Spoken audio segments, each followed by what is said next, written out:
I've created a lot of my own custom watch list columns, as you're seeing in the top left of my ThinkorSwim chart here, and I got asked from someone on my site if I could create one for them, which is a service I provide. If you sign up to my site and you ask me, I will create codes for you if I'm able. Well, I figured I've never made a YouTube video about this, so why not build it together in front of you just so you can see how it's done. If you would like to create your own, apply your own, or even use the one that we create on this video. So I know you're excited. Hit the like button and we'll jump into the content. So a lot of my custom columns within ThinkorSwim are built around this green or red background dependent on the constant within it, right? This one has to deal with RSI and they get green backgrounds when over a certain level. Well, whoever the member of my site was that asked this, I guess saw this idea and wanted me to create the same thing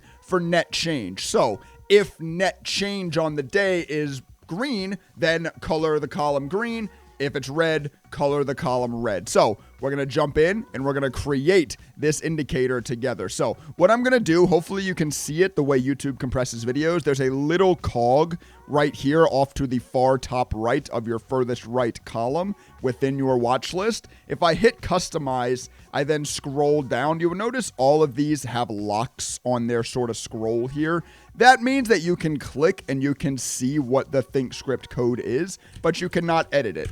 I'm typing right now, if you can maybe hear. I can't edit this. It's locked. It's native to ThinkorSwim. It's an out-of-the-box code that you cannot edit. But if you keep scrolling down, eventually you get to these customs, and these are ones, as you can tell, that don't have the lock. If you click on these scrolls, these are ones that you can edit. So I'm going to jump into the ThinkScript editor. I write code, and then we are going to create this. So first, let's plot net change. Net change is easy, right? It's the current bar subtracted from whatever the closing price yesterday was. So if we do plot, and it needs to be a plot because plot is what makes it show up. That's saying, hey, plot something for lack of a better term, right? Plot something onto the chart. So we're going to plot our net change equals close, and that's going to take the current bar close, and then we're going to subtract it from yesterday's close. So close period equals aggregation period dot day, and we want it to be yesterday's. So we open brackets with a 1 in the middle, close bracket. So close, one of the variables inside of the variable close is period. So we define that period equals, and then just how you define it is aggregation period dot day. This means it's taking a daily close, and this one, of course, as I explained, means it's taking yesterday's. So the close of the current bar, or in this case, when the markets are actually open, and I'll show you after we create this, close will use whatever the current price is. So really, current price minus yesterday's close, that's your net change. And immediately we have a net change right here. Let's do this. Let's type net change color. Let's give it a name. Immediately we will have a net change indicator. If I apply this now, you will see net change. Great, cool. And that's useful in and of itself, right? Intel looks like it's down 24 cents today. Is that true? Looks like Intel opened today at 43.71 and it's currently trading around 43.40 or something like that. That's just bad math. I'm eyeballing this, but sounds like it's about 21 cents down. Yes. So it's currently working.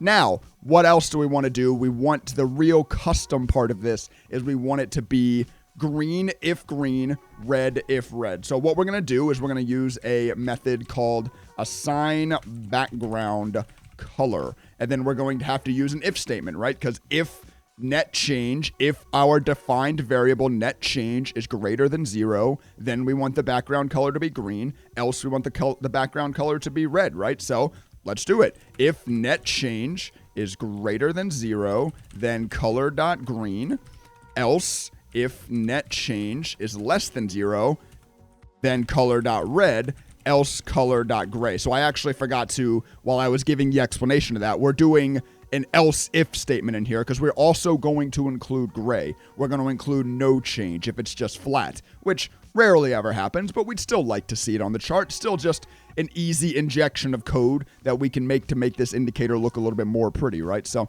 if I hit apply and get out of this so we can see, you will now notice anything that is red on the day is showing red. Anything that is green on the day is showing green.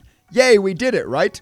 Well, look again. These green ones, I have no idea what that variable says. I can't read that. You just can't read white on green like that, right? It's too contrasting of colors. So if I come back into this custom code, if I come back into this code, we're going to inject one more little piece, and that is going to be net change dot assign value color, and we're going to set it to black. Assign value color is a function that, of course, changes the color of the constant itself, of the variable itself, of the number itself, however you want to word that.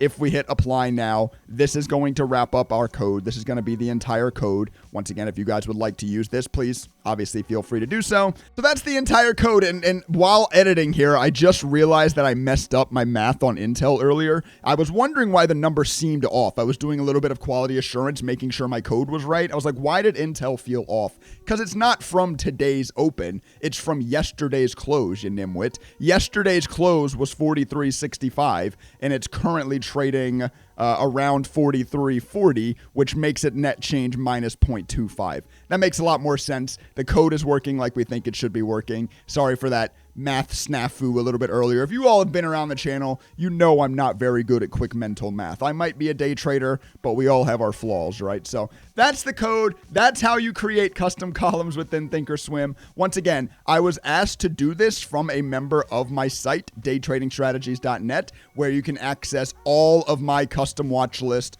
all of my custom scanners, all of my strategies, all of my custom indicators, and you get access to email me directly if you would like to have me create columns or indicators or anything for you. As long as I have the ability to, obviously, I will also do that. So even a big added boost to everything that you already get. Daytradingstrategies.net. Links in the top of the description. Make sure you go check it out. I promise you the price is cheaper than you think it would be. So link in the top of the description. With all that being said, I'm going to go ahead and sign out of this video. But in the outro, I'm going to link you all to the video that shows this volume indicator. So if you've been watching this video and this looks interesting, make sure to check out the next video on the next screen. Trading stocks. He talks about trading stocks. It's important for you Americans and other international individuals to learn about stocks.